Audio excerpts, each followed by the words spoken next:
Next point आहे energy from different food components. वेगवेगळ्या food components पासून आपल्याला एनर्जी कशी मिळते त्या संदर्भात बघा. Excess of the carbohydrates are stored in a liver and muscles in the form of glycogen. शरीराला लागणाऱ्या कार्बोहायड्रेट्स व्यतिरिक्त जे काही जास्तीचं कार्बोहायड्रेट असेल ते लिव्हर आणि मसल्स मध्ये स्टोअर होतं. कोणत्या फॉर्मॅटमध्ये स्टोअर होतं ते लक्षात ठेवा. In the form of glycogen. Important, MCQ साठी हे विचारू शकतात. पहिला प्रकार त्याच्यातला जो आहे, पहिला कंपोनंट आहे proteins. Proteins are the macro molecules. Micro म्हणजे सूक्ष्म, मॅक्रो म्हणजे आकारानं मोठा. Macro molecules formed by bonding together many amino acids. अनेक अमिनो ऍसिड्स एकमेकांना जोडलेले असतात आणि त्यांच्यातून जो मोठा मॉलिक्यूल तयार होतो त्याला प्रोटीन्स असं म्हणतात. Proteins of animal origin are called as first class proteins. प्राण्यांपासून जे प्रोटीन्स मिळतात त्यांना फर्स्ट क्लास प्रोटीन्स असं म्हणतात. We get 4 kilocalorie of energy per gram of proteins. प्रोटीन्सच्या एका ग्रॅम पासून तुम्हाला 4 किलो कॅलरी एवढी एनर्जी मिळते. Another important statement. असं स्टेटमेंट याच्या आधी कार्बोहायड्रेट्सचं पण होतं. हे लक्षात ठेवा, प्रत्येक ठिकाणी किती एनर्जी आहे ती. Amino acids are obtained after digestion of proteins. प्रोटीनचं डायजेशन झाल्यानंतर अमिनो ऍसिड्स तयार होतात. Those amino acids are absorbed in the body and transported up to each organ and cell via blood. एकदा ते डायजेस्ट झाले की ते अमिनो ऍसिड्स बॉडीमध्ये ऍब्सॉर्ब होतात, प्रत्येक ऑर्गन पर्यंत पोच केले जातात, प्रत्येक सेल पर्यंत पोच केले जातात आणि ते पोच करण्यासाठी कोण मदत करतं? ब्लड थ्रू ते पोच केले जातात. From these amino acids, organs and cells produce various proteins necessary for themselves and the whole body. हे अमिनो ऍसिड त्या ऑर्गन पर्यंत, त्या सेल पर्यंत पोचल्यानंतर ते ऑर्गन्स आणि सेल्स त्यांना जे प्रोटीन्स गरजेचे आहेत ते तयार करतात. बघा इथं एक तिने टेबल एक चार्ट दिलेला आहे असं आपण म्हणू. अमिनो ऍसिड्स नेमके कशा कशासाठी उपयोगाला येतात किंवा कुठं कुठं आहेत बघा. स्किनचा जर विचार केला तर मेलॅनिन, केराटिन हे तयार करण्यासाठी, हे प्रोटीन्स तयार करण्यासाठी अमिनो ऍसिडचा वापर होतो. बोन्स मध्ये ossein, cells, various proteins of cell membrane, various enzymes. Enzymes म्हणजे कॅटॅलिस्ट असतात बॉडी मधले, जे शरीरातल्या वेगवेगळ्या प्रोसेसेस चटकन घडवून आणतात. त्यानंतर पॅनक्रियाज मध्ये इन्सुलिन, ट्रिप्सिन या पद्धतीचे प्रोटीन्स तयार केले जातात. पिच्युएटरी ग्लँड्स, त्याचा उच्चार कसा करताय बघा, याच्यापासून व्हेरियस हॉर्मोन्स तयार केले जातात. मसल्स मध्ये actin, myosin, flexible proteins. Blood मध्ये हिमोग्लोबिन, अँटीबॉडीज हे तयार करण्यासाठी अमिनो ऍसिडचा वापर होतो. परत एकदा बघा, स्किन मध्ये मेलॅनिन, केरॅटिन साठी अमिनो ऍसिड्स, बोन्स मध्ये ऑसिन, सेल्स मध्ये cell membrane, various enzymes, pancreas मध्ये इन्सुलिन, ट्रिप्सिन, पिच्युएटरी ग्लँड्स मध्ये व्हेरियस हॉर्मोन्स जनरेट करण्यासाठी याचा उपयोग होतो. मसल्स मध्ये actin, myosin, flexible proteins, blood मध्ये हिमोग्लोबिन, अँटीबॉडीज. हे लक्षात ठेवा, कुठल्या ठिकाणी कोणतं प्रोटीन तयार केलं जातं, काय होतं ते जरा व्यवस्थित ते बघून ठेवा. इम्पॉर्टंट पॉइंट आहेत सगळे. त्याच्या पुढचा पॉइंट आहे लिपिड्स. डेफिनेशन करून ठेवा, important. The substances formed by specific chemical bond between fatty acids and alcohol are called as lipids. म्हणजे लिपिड कुणापासून तयार होतात तर फॅटी ऍसिड आणि अल्कोहोल यांच्यामध्ये स्पेसिफिक केमिकल बॉन्ड असतो. त्याच्यामुळं हा कंपाऊंड तयार होतो, त्याला लिपिड असं म्हणतात. Digestion of lipids consumed by us is nothing but their conversion into fatty acid and alcohol. मग आपल्या शरीरामध्ये हे लिपिड डायजेस्ट होतं म्हणजे नेमकं काय होतं, तर ते लिपिड ज्या फॅटी ऍसिड आणि अल्कोहोल पासून तयार झालेलं आहे ते कन्व्हर्ट होतात. त्या दोघांचं मधला जो बॉन्ड आहे तो बॉन्ड ब्रेक होतो आणि त्याचं फॅटी ऍसिड आणि अल्कोहोल हे आपल्याला सेपरेट मिळतात. Fatty acids are absorbed up and distributed everywhere within the body. Fatty acids शरीरामध्ये ऍब्सॉर्ब होतात, शरीराच्या वेगवेगळ्या भागामध्ये ते डिस्ट्रीब्यूट होतात. From those fatty acids different cells produce various substances necessary to themselves. या फॅटी ऍसिड पासून सगळे सेल्स, वेगवेगळे सेल्स, त्यांना जशी त्यांची आवश्यकता असेल त्या पद्धतीनं वेगवेगळे कंपाऊंड्स ते तयार करतात. For example, the molecules called as phospholipids, which are essential for producing plasma membrane, are formed from fatty acids. बघा, हे नाव काय सांगितलंय, फॉस्फोलिपिड्स. तर हे कशासाठी उपयोगी आहे, तर प्लाझ्मा मेम्ब्रेन तयार करण्यासाठी याचा उपयोग होतो. प्लाझ्मा मेम्ब्रेन याचा अर्थ, हा जर सेल असेल तर या सेलच्या हे जे बाह्य आवरण आहे, आउटर सरफेस, तर ह्याला प्लाझ्मा मेम्ब्रेन असं म्हणतात. तर हे तयार करण्यासाठी हे फॉस्फोलिपिडचा वापर होतो.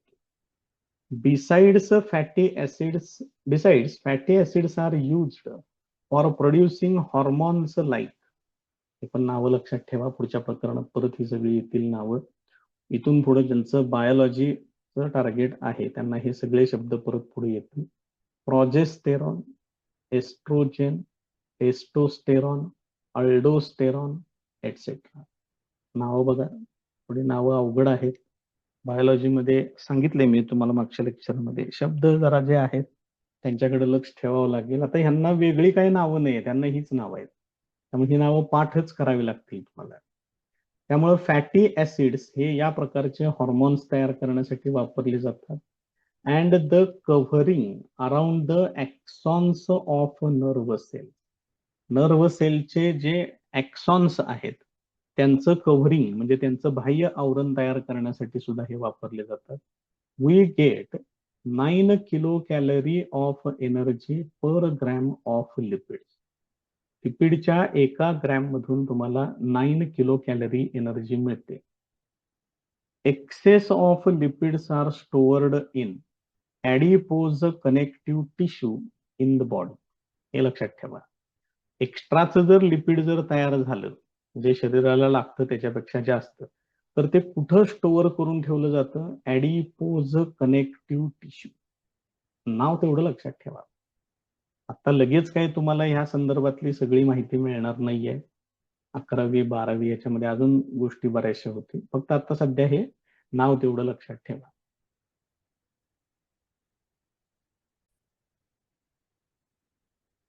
Next section, vitamins. Vitamins are a group of heterogeneous compounds of which each is essential for proper operation of various processes in the body. Vitamins काय आहे, group of heterogeneous compound. Heterogeneous म्हणजे वेगवेगळ्या सॉलिड, लिक्विड, गॅसेस असं वेगवेगळ्या state मधल्या कंपाऊंडचं combination असेल ते. which is essential for proper operation of various process in the body. शरीरामध्ये घडणाऱ्या वेगवेगळ्या प्रोसेसेस प्रॉपरली घडवून आणण्यासाठी लागणारे हे महत्वाचे घटक आहेत, म्हणून त्यांना विटॅमिन्स असं म्हणतात. There are main 6 types of vitamins, हे लक्षात ठेवा. एकूण टाइप्स किती, 6. कुठले आहेत ते, A B C D E and K आहे बरं का, डायरेक्ट. नाहीतर A B C D E F असं काहीतरी लिहाल. A B C D E आणि नंतर डायरेक्ट के आहे. Out of these A, D, E and K are fat soluble. म्हणजे ते फॅट्स मध्ये सोल्युबल आहेत. whereas B and C they are water soluble. Fat soluble कोण? A, D, E, K. Water soluble B and C. लक्षात ठेवा.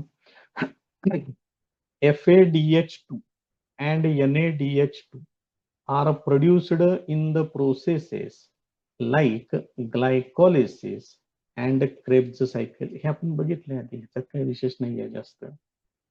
Vitamins like रायबोफ्लॅविन, त्याचंच दुसरं नाव vitamin B2 and nicotinamide, that is vitamin B5 respectively, are necessary for their production. मग हे जे FADH2 NADH2 आपण हे जे काही सांगितलेले आहेत त्यांच्या प्रोडक्शनसाठी हे दोघ जण गरजेचे आहेत.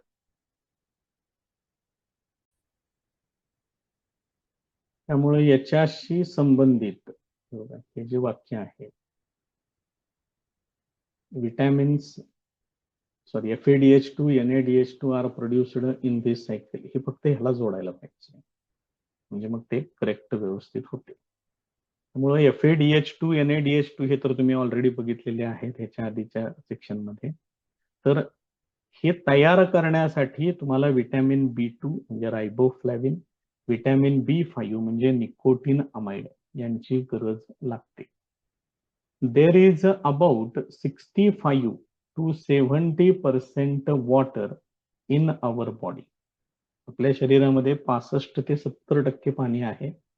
Each cell contains 70% water. Weight by weight, हे पर्सेंट वेट सांगण्याचा हा प्रकार आहे, म्हणजे किती पर्सेंटेज मध्ये पाणी असते ते या पद्धतीने सांगतात. Blood plasma also contains 90% of water. जे ब्लड आहे त्याच्यामध्ये सुद्धा 90% पाण्याचा अंश आहे. Functioning of cells and thereby whole body disturbs even if there is a little loss of water from body. आपल्या शरीरामधून जर थोड्या प्रमाणात जरी पाणी लॉस झालं तरी सुद्धा फंक्शनिंग बिघडतं सेल्सचं. त्यामुळे पाणी खूप महत्वाचं घटक आहे. Hence water is an essential nutrient. लक्षात ठेवा. Give scientific reasons. त्याच्यासाठी हे 2 मार्काच्या दृष्टीनं हा paragraph important. Along with all above mentioned nutrients, fibers are also essential nutrients. Fiber सुद्धा महत्वाचे आहेत. In fact, we cannot digest the fibers. आपण फायबर्स डायजेस्ट करू शकत नाही. However, they help in the digestion of other substances and digestion of undigested substances. पण हे fibres काय करतात? बाकीच्या सबस्टन्सेसचं डायजेशन सोपं करतात आणि जे आपल्या शरीरामध्ये गोष्टी डायजेस्ट होत नाहीत, अनडायजेस्टेड, त्यांना बाहेर टाकण्यासाठी मदत करतात. So we obtain the fibres from leafy vegetables, fruits, cereals etcetera.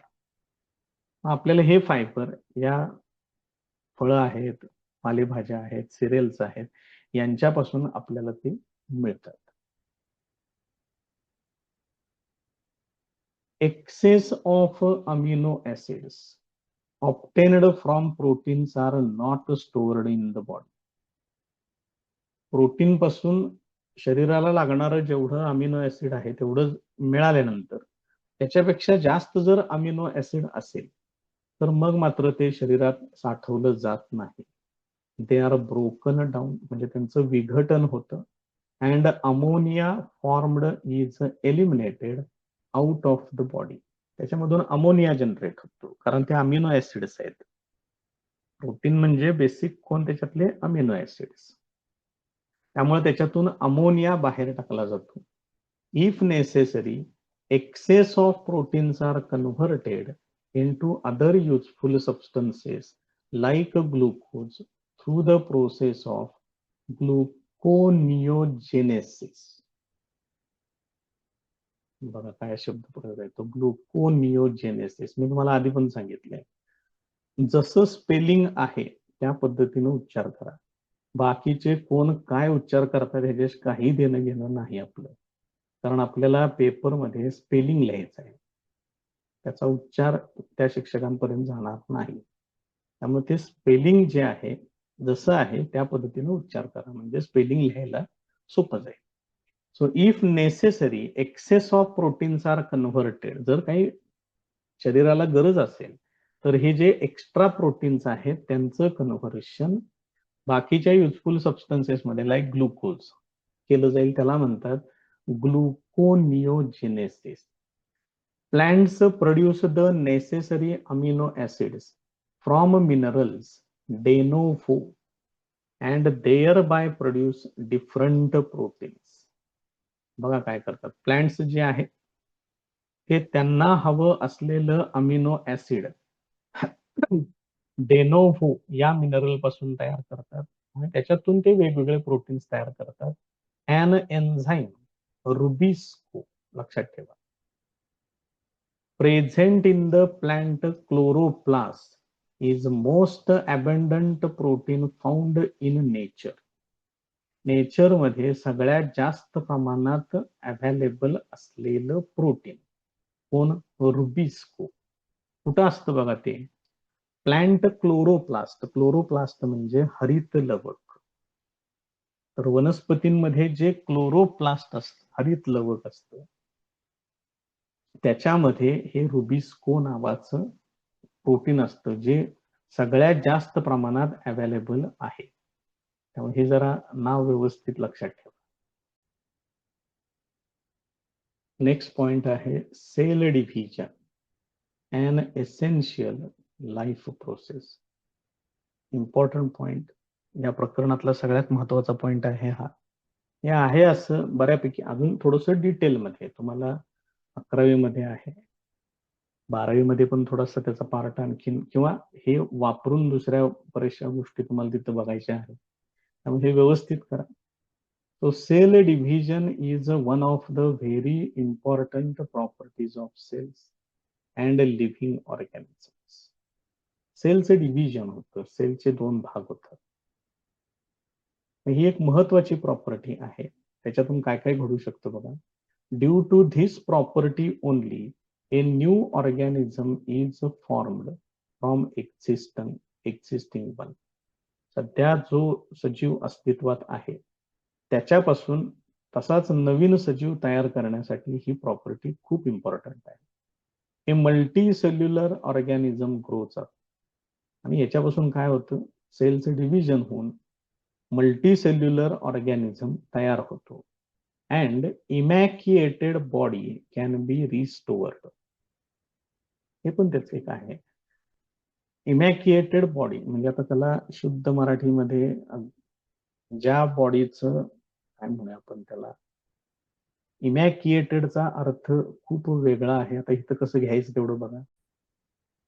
म्हणजे तब्येतीनं जो अतिशय किडमिडीत आहे, एकदम हडकुळा प्राणी आहे, त्याची सुद्धा वाढ होऊ शकते आणि ती बॉडी व्यवस्थित रिस्टोअर होऊ शकते. मग आता हे हिथं कशा पद्धतीने वापरायचं, तर त्याच्यापेक्षा सोपं आणखीन असं आपल्याला सांगता येईल की समजा ऍक्सिडेंट झाला, काही लागलं, तर त्या भागाची बरंच नुकसान झालेलं असतं शरीराच्या, तर त्या ठिकाणी ह्या सेल डिव्हिजन मुळे परत तो भाग पूर्ववत होऊ शकतो. हे इथं जास्त करेक्ट ऍप्लिकेबल आहे. There are 2 types of cell division, mitosis, meiosis. तुम्ही याचे उच्चार कसे करायचं तुमचं तुम्ही करा. कोण मिटॉसिस म्हणतं, कोण मायोसिस म्हणतं, काही करतात उच्चार. मायटोसिस, मिओसिस हे असे 2 प्रकार त्याच्यामध्ये आहेत. Mitosis occurs in somatic cells and stem cells of the body. Important. Mitosis जे आहे ते सोमॅटिक सेल्स आणि स्टेम सेल्स. स्टेम सेल्स हे विशिष्ट प्रकारचे सेल्स आहेत आपल्या बॉडीमध्ये. पुढे बघूया आपण, त्याचं डिटेलमध्ये नंतर आणखीन येईल तुम्हाला. सोमॅटिक सेल्स याचा अर्थ त्याला शुद्ध मराठीमध्ये कायिक पेशी असं म्हणतात, शरीरातल्या वेगवेगळ्या पेशी. Whereas meiosis occurs in germ cells. Germ cells मध्ये मिओसिस बघायला मिळतं. लक्षात ठेवा, इम्पॉर्टंट MCQ साठी. आता इथे एक डायग्राम त्यांनी दिलेली आहे पुस्तकात, म्हणून फक्त ठेवले, बाकी काही नाही याच्यात. हे त्याचे 2 आर्म्स आहेत या क्रोमोसोमचे. त्याला काहीतरी नावं देतात, त्याला काहीतरी पी आर्म जर तुम्ही म्हटलं तर हा असा इकडून इकडे येतो. मग हा इकडून इकडे आलेला जो दुसरा आहे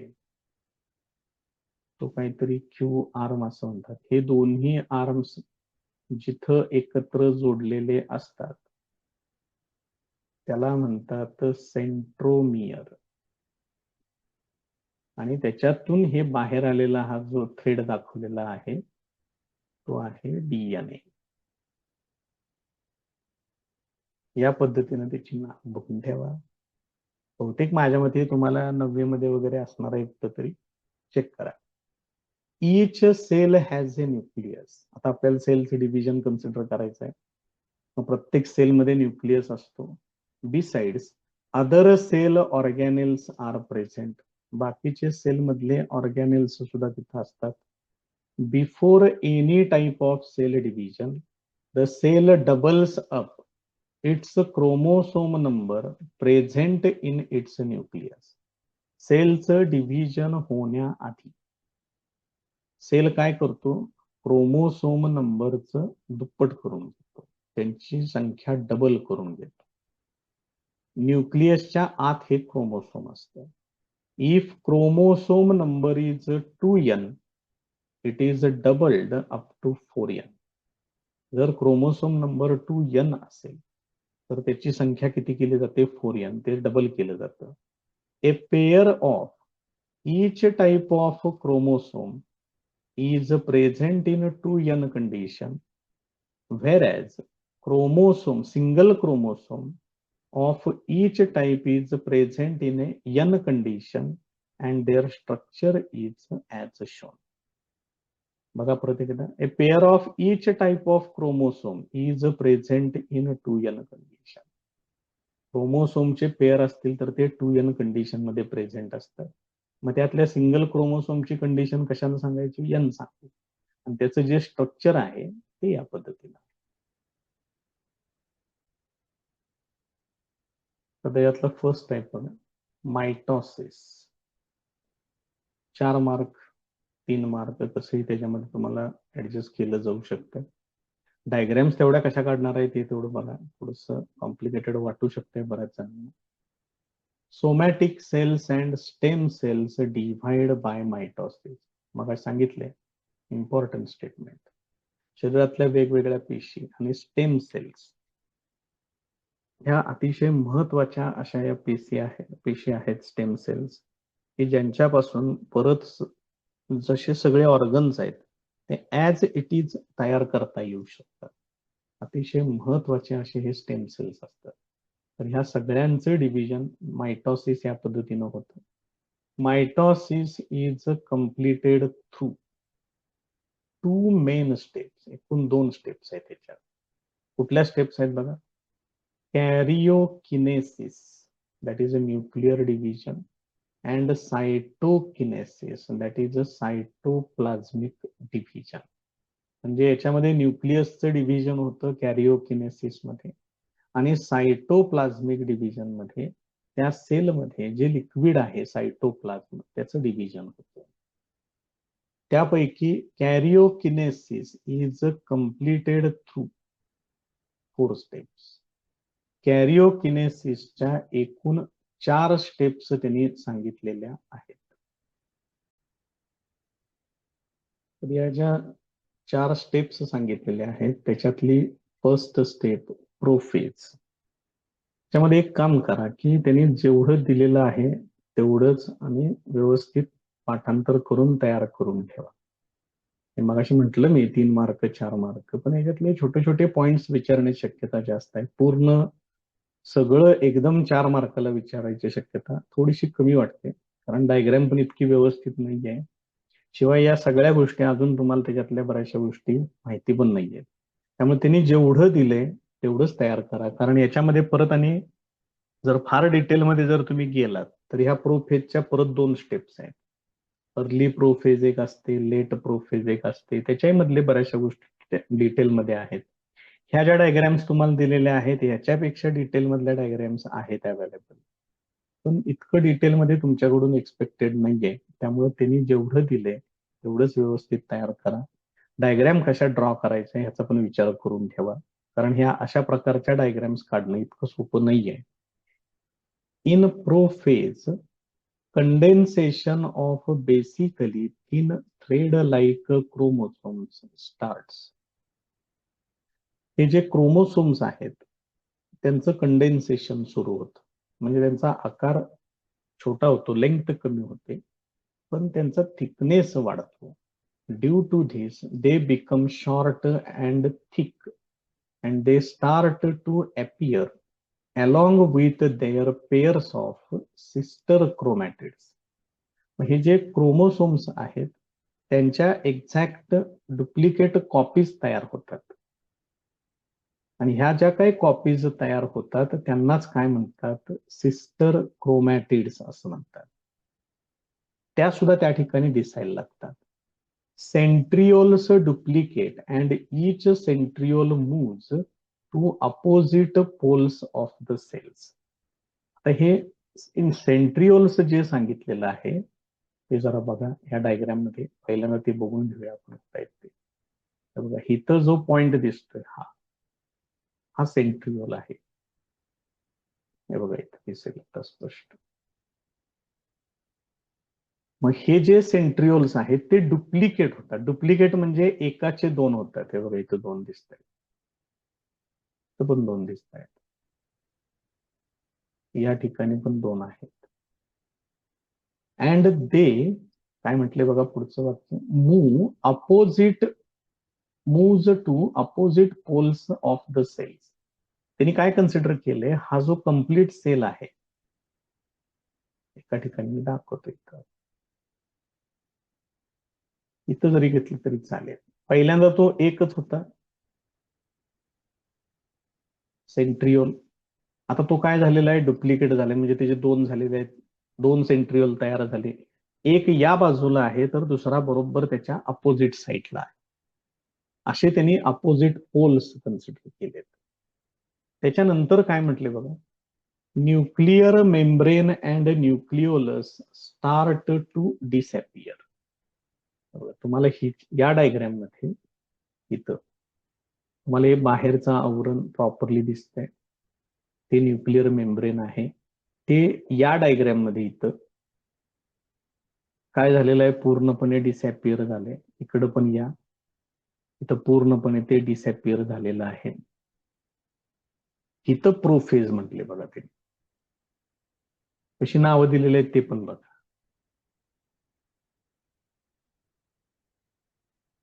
ठीक आहे, त्यामुळे प्रोसिजर प्रॉपरली समजून घ्या काय आहे ते. इथून इकडे येते पहिल्यांदा आणि मग त्याच्यानंतर मग इकडे येणार आहे.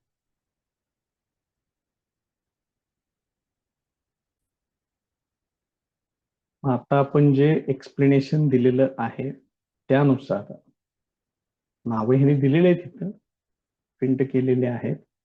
त्यानुसार हा जो फर्स्ट सेक्शन आहे एवढा इथपर्यंतचा जो आहे तो प्रोफेज मध्ये येणार. त्याच्यानंतर आहे मेटाफेज, अनाफेज, टेलोफेज, ते बघू आपण पुढे. त्यामुळे हे इथपर्यंत जे आहे ते प्रोफेज. त्याच्या पुढे जाऊयात आपण. त्याच्या पुढची स्टेप त्यांनी सांगितलेली आहे मेटाफेज. त्याला काय म्हटले बघा, nuclear membrane completely disappears in metaphase.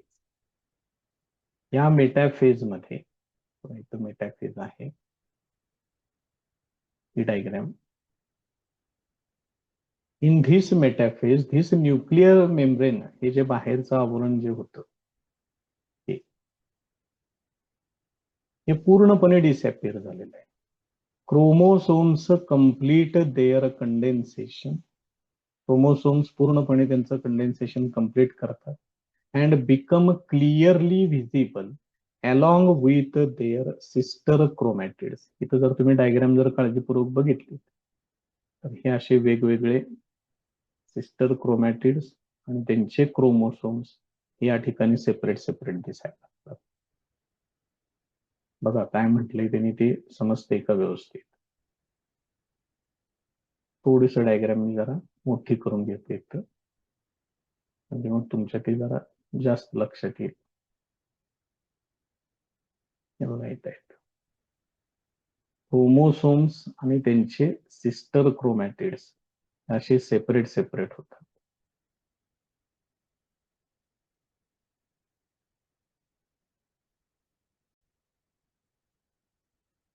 All chromosomes are arranged parallel to equatorial plane, that is the central plane of the cell. हे सगळे क्रोमोसोम्स एकमेकांना पॅरलली अरेंज होतात. इथं दाखवलेले आहेत बघा या पद्धतीनं. They are parallel to each other. Special type of flexible protein fibers, त्यांना स्पिंडल फायबर्स असं पण म्हणतात, are formed between centromere of each chromosome and both centrioles. आता जरा हे बघा, याच सेंट्रिओल जे आहेत, सेंट्रिओल हिते एक आहे, हिते एक आहे. त्यानंतर हे जे सिस्टर क्रोमॅटिड्स किंवा क्रोमोसोम्स आहेत त्यांचे सेंट्रोमियर हित असतात. तर हे काय केलेले असतात, हे अशा पद्धतीनं एकमेकांना हे जोडलेले असतात आणि हे जे जोडणारे फायबर्स आहेत यांना म्हणतात स्पिंडल फायबर्स. मग दोन्ही सेंट्रिओल आणि त्या क्रोमोसोमचे सेंट्रोमियर्स हे असे एकमेकांना जोडलेले असतात. बघा हे कसं आहे ते. या डायग्राम मध्ये बऱ्याचशा गोष्टी दाखवलेल्या नाही आहेत. हे असं आहे आणि हे सगळं तुम्हाला कशामध्ये दिसतं, मेटॅफेज मध्ये दिसतं. मेटॅफेजची ही डायग्राम आहे. त्याच्या पुढे जाऊया आता आपण एनाफेज.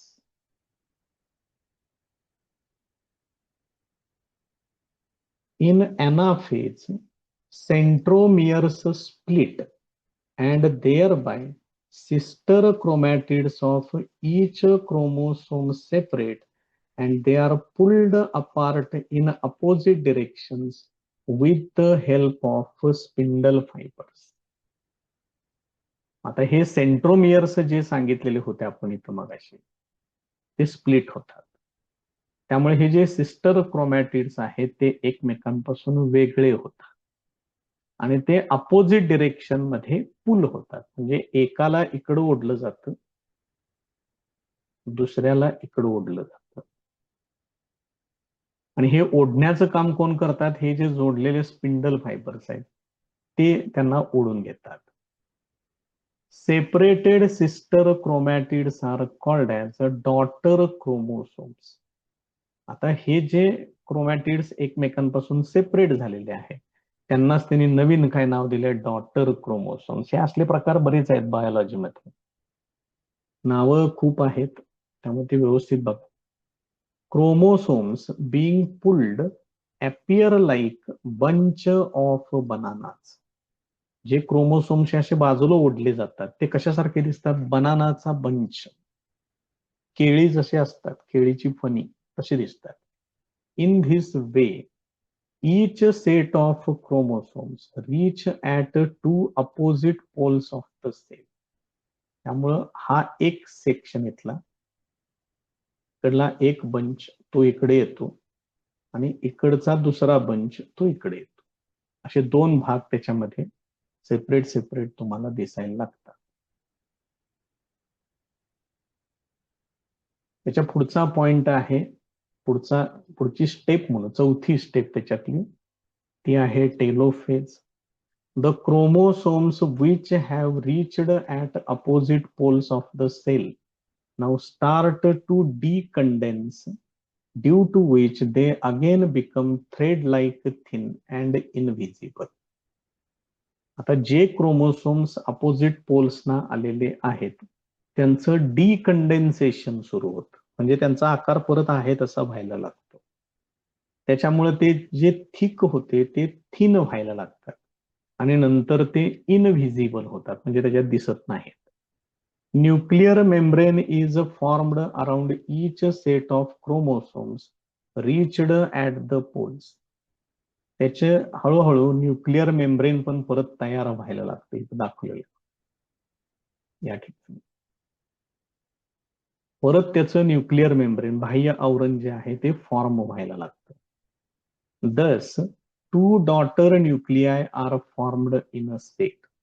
आणि असे याचे दोन न्यूक्लियस वेगवेगळे इथं तयार होतात. तर स्पष्ट दिसते तुम्हाला. Nucleolus also appears in each daughter nucleus.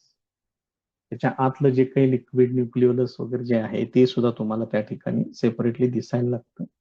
Spindle fibres completely disappear. मगाशी जे फायबर्स दाखवले आपण ते पूर्णपणे डिसअपियर होतात, ते परत दिसत नाहीत.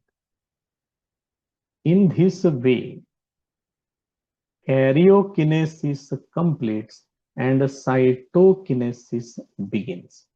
या पद्धतीनं कॅरिओकिनेसिस कम्प्लीट होतं आणि आता इथून पुढं सायटोकिनेसिस म्हणजे सायटोप्लाझ्मचं डिव्हिजन होणार आहे.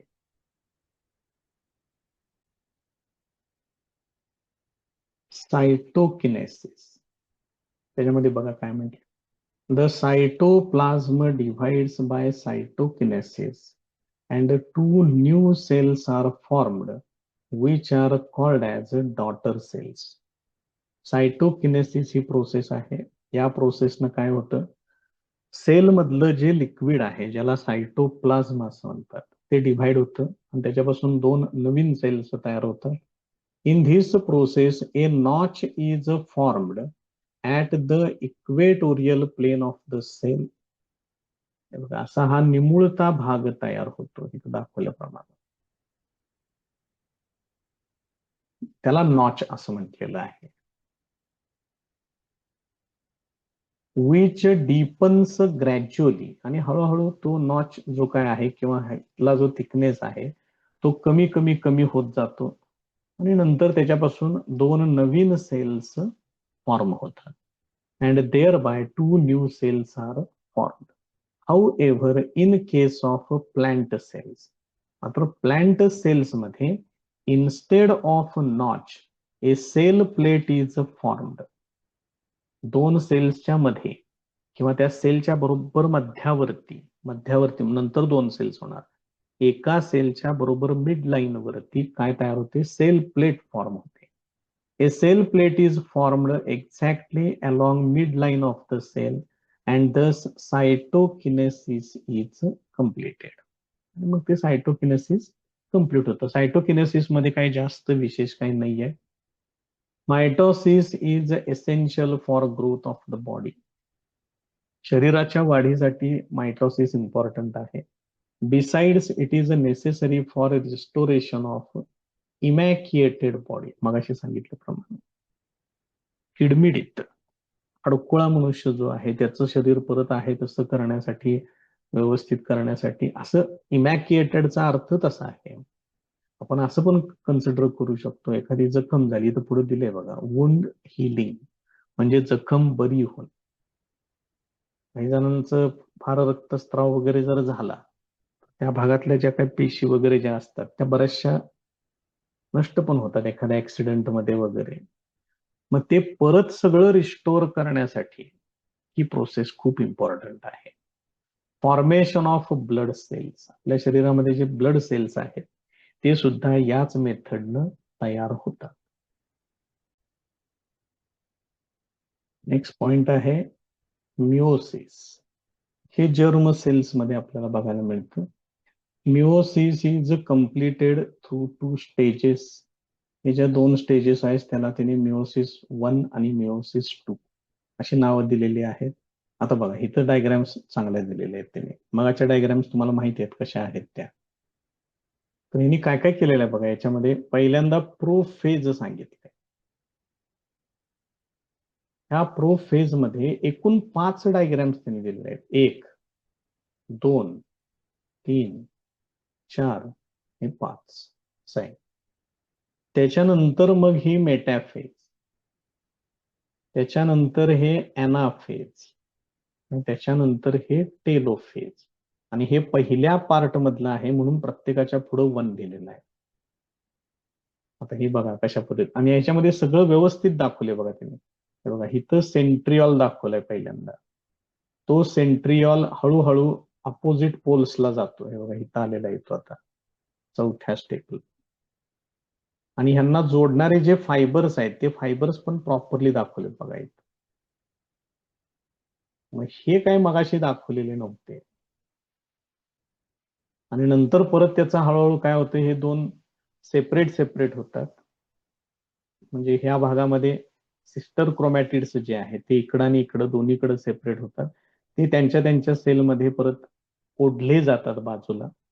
मग त्यांच्यापासून हे दोन या पद्धतीनं सेल्स फॉर्म होतात.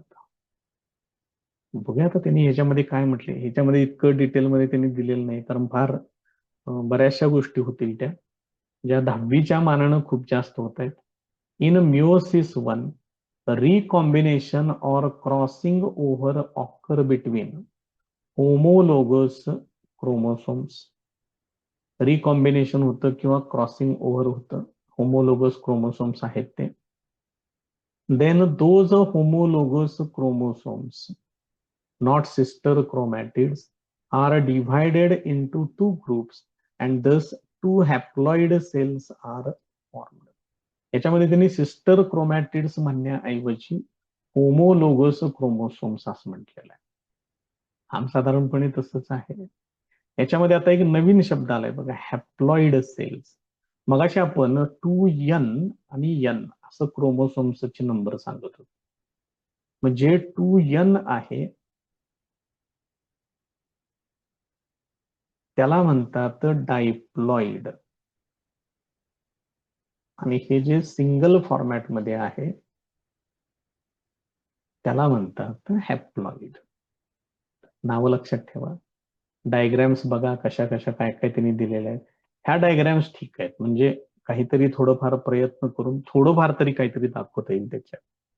Meiosis 2 is just like mitosis. आता डायरेक्ट ते मिओसिस 2 ला आलेत. मिओसिस 2 याच्यामध्ये पण साधारण तसंच आहे सगळं. प्रोफेज दिलेली आहे, त्याच्यानंतर परत मेटाफेज दिलेली आहे, एनाफेज सांगितलेले आहे आणि टेलोफेज सांगितलेले. हा सेकंड पार्ट आहे म्हणून प्रत्येक ठिकाणी नंबर 2 टाकलेला आहे. याच्यामध्ये पण बघा जे सेंट्रिऑल्स तुम्हाला इथं दिसत आहेत या ठिकाणी ते हळूहळू काय होतात एकाचे दोन हे दोन्ही अपोजिट साईडला जातात सेंट्रिऑल्स. परत हे असे फायबर्सनं जोडलेले आहेत, स्पिंडल फायबर्स असं त्यांना म्हटलंय. त्याच्यानंतर हे सेंट्रोमियर जे आहे या ठिकाणी हे ब्रेक होतात. वरच्या भागामध्ये 2 खालच्या भागामध्ये त्याचे डुप्लिकेट्स अशा पद्धतीनं कॉपीज तयार होतात. नंतर हे 2 सेल्स एकमेकांपासून सेपरेट होतात. प्रो, मेटा, एना आणि टेलो या पद्धतीनं परत एकदा त्या 4 स्टेप्स त्यांनी दिलेल्या आहेत जसं मायटॉसिस मध्ये आहे तसं. In this stage the 2 haploid daughter cells formed in meiosis 1 undergo division by separation of recombined sister chromatids and 4 haploid daughter cells are formed. त्याच्यात त्यांनी काय सांगितलेलं बघा. In this stage the 2 haploid daughter cells formed in meiosis. हे meiosis 1 मध्ये हे जे काही हॅप्लॉइड फॉर्मॅट म्हणजे याच्यामध्ये यनच असते त्यांचं डिव्हिजन होत. त्यांचं डिव्हिजन होऊन त्याच्या by separation of recombined sister chromatids. याच्यामध्ये जे क्रोमॅटिड्स आहेत सिस्टर क्रोमॅटिड्स ते काय होतात, सेपरेट होतात आणि त्यांच्यापासून 4 हॅप्लॉइड डॉटर सेल्स फॉर्म होतात. आता डायग्रॅमची सुरुवात इथून केलेली आहे त्यांनी, बघा लक्षात येते का. मग फायनली तुम्ही इथे येत आहे. त्यामुळे ह्या मिओसिस पार्ट 1 ची सुरुवात इथून करायची आहे. फार डिटेलमध्ये त्यांनी दिलेलं नाही कारण कॉम्प्लिकेटेड आहेत गोष्टी. त्यामुळे मी परत एकदा सांगतोय हे जे काही बायोलॉजीशी रिलेटेड टॉपिक, अजून एक काही पुढे मोठा टॉपिक आहे तो, हे त्यांनी जेवढं दिलेलं आहे तेवढंच व्यवस्थित तयार करा. फार डिटेलमध्ये जाऊ नका. बऱ्याचशा गोष्टी आहेत त्याच्यामध्ये ज्या आता 10वीच्या मानानं काही गरज नाहीये त्याची तुमच्या सिलेबसच्या दृष्टीनं, तेवढं आपल्या सिलेबसमध्ये नाहीये. Process of gamete production and spore formation occurs by diploid असेल. बघा इथं डायप्लॉइडला 2N आले. गॅमेट प्रोडक्शन स्पोअर फॉर्मेशन जे आहे ते या पद्धतीनं होतं. During this cell division crossing over occurs. मग हे सेल त्यांच्यामध्ये सेल डिव्हिजन होताना crossing over occurs between the homologous chromosomes and thereby genetic recombination occurs. तिथं क्रॉसिंग ओव्हर होतं म्हणजेच तिथं प्रॉपर्टीज ज्या आहेत त्या चेंज होऊ शकतात, जीन्स मध्ये चेंजेस होतात, त्यामुळे जेनेटिक रिकॉम्बिनेशन होतं आणि त्याच्यातून नवीन प्रजाती तयार होते. जरा पुढच्या गोष्टी होत आहेत त्या. Due to this all the 4 daughter cells are genetically different from parent cell and from each other 2. तर त्यामुळं इथं जे काही 4 डॉटर सेल्स इथं तयार झालेले आहेत हे 4ही डॉटर सेल्स एकमेकांपासून वेगवेगळे असतात, पेरेंट सेल पेक्षा सुद्धा वेगवेगळे असतात. त्यामुळे हे मिओसिसचा अर्थ या पद्धतीनं आहे. तेव्हा जरा हे व्यवस्थित काळजीपूर्वक बघा. परत एकदा सांगतोय जेवढं त्यांनी दिलंय तेवढंच व्यवस्थित करा. फार डिटेलमध्ये जाऊ नका, नाहीतर हे प्रकरण मग किंवा हा सेक्शन त्रास देईल मग आपल्याला.